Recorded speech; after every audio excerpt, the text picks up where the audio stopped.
Hello friends, welcome to my another video. और आज का हम लोग का टॉपिक है सार्वजनिक व्यय में वृद्धि एवं इसके कारण।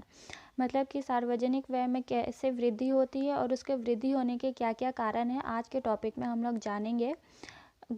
इसको इंग्लिश में growth of public expenditure and it cases बोलते हैं।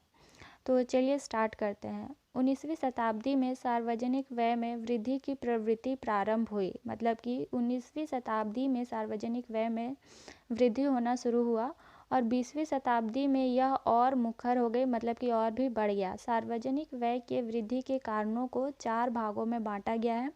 पहला है आर्थिक कारण, दूसरा है सामाजिक कारण, तीसरा है राजनीतिक कारण और चौथा है अन्य कारण। अब आर्थिक कारण को देखेंगे तो आर्थिक कारण के अंदर कुछ पॉइंट्स है, तो चलिए उसको देखते हैं। पहला पॉइंट है आर्थिक विकास एवं नियोजन। वर्तमान में प्रत्येक देश ने अपने आर्थिक विकास के लिए आर्थिक नियोजन को अपना रखा है। आर्थिक नियोजन की सफलता में सार्वजनिक व्यय का काफ़ी महत्व है। आर्थिक कारण का दूसरा पॉइंट है आर्थिक स्थिरता। सार्वजनिक व्यय के द्वारा मंदी तथा स्फीति को नियंत्रित करके आर्थिक स्थायित्व को बनाए रखने में मदद मिलती है। तीसरा है अर्ध विकसित क्षेत्रों का विकास। विकासशील देशों में पिछड़े व अर्ध विकसित क्षेत्रों के विकास की समस्या रहती है, अतः सार्वजनिक व्यय के द्वारा इन क्षेत्रों में आधारभूत संरचना का निर्माण किया जा सकता है। चौथा है क्षेत्र के आकार में वृद्धि। द्वितीय महायुद्ध के बाद राष्ट्रीय आय की तुलना में सार्वजनिक क्षेत्र के कुल आकार में ही नहीं बल्कि सार्वजनिक दृष्टि से भी पर्याप्त वृद्धि हुई है, जिसके कारण भी सार्वजनिक व्यय का महत्व बढ़ा है। नेक्स्ट हम लोग का 5वां पॉइंट है वस्तु के मूल्य में वृद्धि। द्वितीय महायुद्ध के शुरू होने के साथ ही संसार के विभिन्न देशों में मुद्रा प्रसार आरंभ हुआ। एक व्यक्ति की तरह सरकार को विभिन्न वस्तुएं और सेवाएं खरीदनी पड़ती हैं। फलतः वस्तुओं और सेवाओं के मूल्य में वृद्धि होने के कारण सरकार को भी पहले की अपेक्षा अधिक धन व्यय करना पड़ता है। छठा पॉइंट है उद्योगों का राष्ट्रीयकरण। निर्बाधवादी नीति की सफलताओं और समाजवादी तथा साम्यवादी विचारधारा की प्रगति के साथ साथ सरकारों ने उद्योगों का राष्ट्रीयकरण व समाजीकरण करना आरंभ कर दिया है, जिसके कारण उन्हें भारी रकम क्षति के रूप में देनी पड़ती है। 7वां पॉइंट है उत्पादकों को आर्थिक सहायता। देश में कृषि और औद्योगिक विकास के हेतु प्रत्येक राज्य धीरे धीरे कृषकों और उद्योगपतियों को काफ़ी मात्रा में धन, ऋण दान, अनुदान, यांत्रिक सहायता आदि के रूप में व्यय करना पड़ रहा है। 8वां है राष्ट्रीय आय और जीवन स्तर में वृद्धि। विगत वर्षों में सरकार के सभी देशों में कृषि तथा उद्योग धंधों की उन्नति के फलस्वरूप आय में भी वृद्धि हुई है, जिससे समाज की करदान क्षमता बढ़ी है और सार्वजनिक आय में भी उसी के अनुसार वृद्धि हुई है। 9 नंबर है तकनीकी परिवर्तन। सार्वजनिक व्यय में वृद्धि का एक कारण तकनीकी परिवर्तन भी है। आज के वैज्ञानिक युग में बड़ी तीव्र गति से तकनीकी परिवर्तन हो रहा है। तो ये था हम लोग का आर्थिक कारण, जिसमें कि हम लोगों ने 9 पॉइंट्स देखा। अब हम लोग देखते हैं इसका दूसरा सामाजिक कारण। तो उसके अंदर भी कुछ पॉइंट्स है, तो चलिए उसको देखते हैं। पहला है सामाजिक सुधार। सामाजिक स्तर के सुधार अर्थात शिक्षा एवं स्वास्थ्य के स्तर में वृद्धि, सामाजिक कल्याण के कार्यक्रमों का संचालन, निर्धन एवं पिछड़े वर्गों का विकास आदि में भी सार्वजनिक व्यय की विशिष्ट भूमिका रहती है। दूसरा है सामाजिक न्याय। आधुनिक समय में सरकारें आय और संपत्ति की असमानताओं को कम करने पर जोर दे रही है। सामाजिक न्याय के इस उद्देश्य की पूर्ति में सार्वजनिक व्यय अत्यधिक सहायक होता है।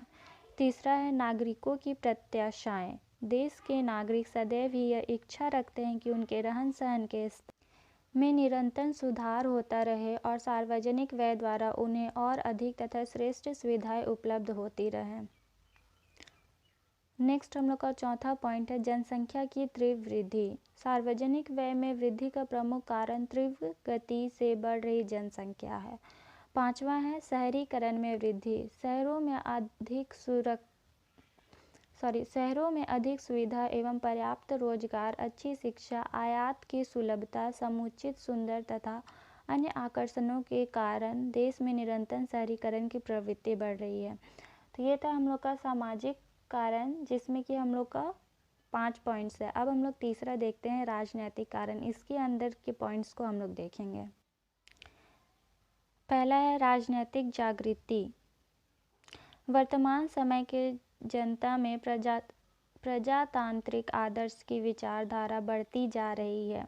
प्रजातांत्रिक राज्य में अनेक प्रकार के राज्य संगठनों की तुलना में व्यय अधिक होता है, जैसे चुनाव, सभाओं, संसद आदि पर बहुत अधिक व्यय करना पड़ता है, फलतः सार्वजनिक व्यय बढ़ जाता है।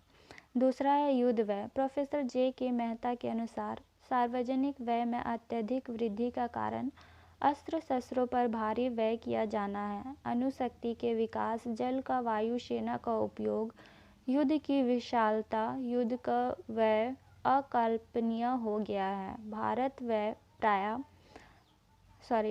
प्रायः 1000 करोड़ रुपए से अधिक व्यय प्रति वर्ष अपनी सुरक्षा पर व्यय करता है। तो ये था राजनीतिक कारण, जिसमें कि 2 पॉइंट्स थे। अब हम लोग देखते हैं अन्य कारण। अन्य कारण में है अंतर्राष्ट्रीय संगठनों का प्रभाव, जो पहला पॉइंट है। आज संसार में विश्व संघ की संभावनाओं का विकास हो रहा है, जिसके फलस्वरूप अनेक अंतर्राष्ट्रीय संस्थाओं का जन्म हो रहा है। विश्व के लगभग सभी राष्ट्र संयुक्त राष्ट्र संघ, अंतर्राष्ट्रीय मुद्रा कोष तथा विश्व बैंक जैसे अंतर्राष्ट्रीय संगठनों के सदस्य हैं। अतः वार्षिक चंदे के अलावा स्थानीय प्रतिनिधियों, अंतर्राष्ट्रीय सम्मेलनों आदि पर भी उन्हें प्रतिवर्ष काफ़ी व्यय करना पड़ रहा है।